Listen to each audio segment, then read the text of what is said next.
2024 ఎన్నికల్లో వైఎస్ఆర్ కాంగ్రెస్ పార్టీ ఘోర పరాజయం చెందడం మనందరం కూడా చూసాం. దీనికి సంబంధించి జగన్కి మిత్రుడిగా చెప్పుకునేటువంటి KTR, BRS party working president KTR ఢిల్లీలో మీడియా సమావేశంలో స్పందించడం జరిగింది.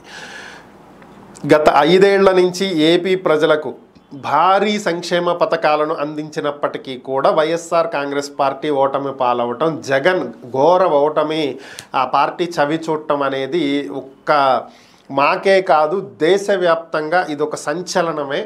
సో ఇవన్నీ ఒక ఎత్తు అయితే, ఆ పార్టీకి సంబంధించినటువంటి ఎమ్మెల్యే నిత్యం పొద్దున్న లెగిస్తే ప్రజల్లోనే తిరిగేటువంటి ఎమ్మెల్యే, ధర్మవరం ఎమ్మెల్యే కేతిరెడ్డి వెంకట్రామరెడ్డి ఓడిపోవడం అనేది నాకు నిజంగా చాలా బాధ కలిగించింది. అసలు ఊహించలేనటువంటి అంశం ఇది. ఈ బాధని అసలు నేను వర్ణించలేను అని చెప్పి కేటీఆర్ చెప్పినటువంటి ఒక అంశం.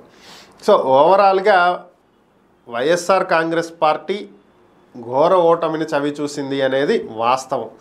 అయితే ఇక్కడ ఆయన మరొక విషయాన్ని కూడా చెప్పడం జరిగింది. ఏంటంటే, షర్మిలని ఒక పావులా వాడుకున్నారు.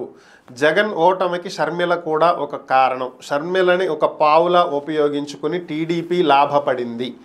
సో ఈ కారణం చేతే జగన్ అంత ఘోర ఓటమిని చవి చూడాల్సి వచ్చింది అని చెప్పి ఆయన పాపం తన బాధని వ్యక్తపరిచారు. జగన్ మీద అలాగే కేతిరెడ్డి మీద ఉన్నటువంటి తన అభిమానాన్ని ఈ విధంగా చాటుకోవటం జరిగింది.